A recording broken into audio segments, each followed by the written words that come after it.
కైక్లూరు నియోజకవర్గ శాసనసభ్యులు కామినేని శ్రీనివాస్ గారు గత కొన్ని రోజులుగా ఈ 3 రోజులుగా రాష్ట్రం అంతా కూడా దుమారం చెలరేగే విధంగా అసెంబ్లీలో ప్రజా సమస్యలు చర్చించకుండా వైఎస్ జగన్మోహన్ రెడ్డి గారి మీద అవాకులు చవాకులు అబద్దాలని అసెంబ్లీలో మాట్లాడడం, అది రాష్ట్రం అంతా కూడా దుమారం చెలరేగి ఆయన చేసింది అబద్దాలని సాక్షాత్తు చిరంజీవి గారే ఖండించి దాన్ని వైఎస్ జగన్మోహన్ రెడ్డి గారు గతంలో మమ్మల్ని అమర్యాదగా చూడలేదు, ముఖ్యమంత్రిగా ఉన్నప్పుడు ఆయన మాకు కావాల్సినంతా చేసి పెడతానని చెప్పేసి చాలా బాగా స్పందించారని చెప్పడం జరిగింది.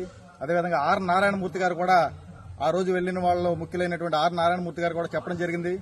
రాష్ట్రం అంతా కూడా వైఎస్ జగన్మోహన్ రెడ్డి గారి మీద చేస్తున్న ఈ అబద్దపు ప్రచారాన్ని తిప్పుకొట్టి ఇదంతా కూడా తీవ్రంగా అలజడి లేగిన తర్వాత ఆయన మళ్లీ రికార్డ్స్ నుంచి ఆయన మాట్లాడిన మాటలు తొలగించాలని చెప్పేసి అసెంబ్లీలో మళ్లీ చెప్తా ఉన్నారు.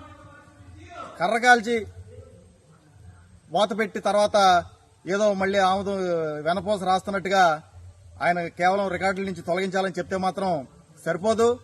అసెంబ్లీ సాక్షిగా ఏదైతే ఆ రోజున జగన్మోహన్ రెడ్డి గారి మీద ఆయన దుష్ప్రచారాలు అబద్దాలు మాట్లాడారో దానికి వైఎస్ జగన్మోహన్ రెడ్డి గారికి ఆయన అసెంబ్లీ సాక్షిగా క్షమాపణ చెప్పాలని చెప్పేసి మేము డిమాండ్ చేస్తా ఉన్నాం.